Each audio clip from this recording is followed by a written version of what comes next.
наш батюшка Ленин совсем усох. Он разложился на плесень и на липовый мед. А перестройка все идет и идет по плану, и вся грязь превратилась в голый лед. И все идет по плану, все идет по плану, все идет по плану. Декларация на Народното събрание на Народна република България от 1953 година, записано от всички стенографки, неприсъстващи на форумните заседания. Моля да не се вземат предвид партийните величия, както и лидерите на съответните несъществуващи партии. Би трябвало да се отцветят някои думи по подобаващ начин.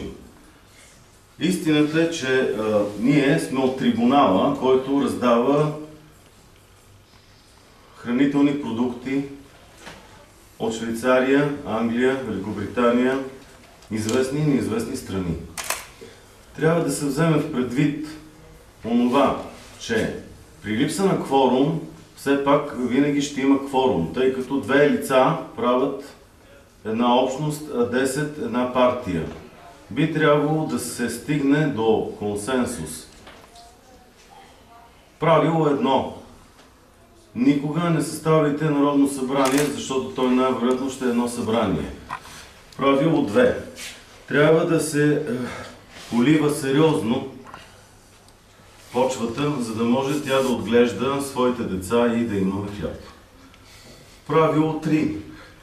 Трябва да се подписват декларации, които не съществуват. А също така, ние смятаме колектива на този извънреден конгрес на Народно-социалистическа република Крокодилия, която в България, която в крайна сметка винаги излиза от ситуация сама по себе си. Тоест, не трябва да има чужда намеса в вътрешно-политическите действия на едно народно събрание.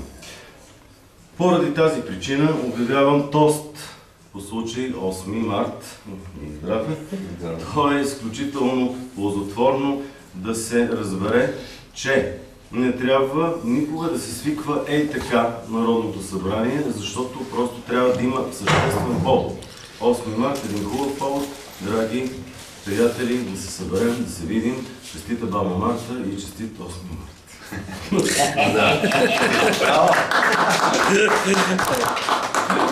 Само другарки и другари не казват. Не мога да кажа това.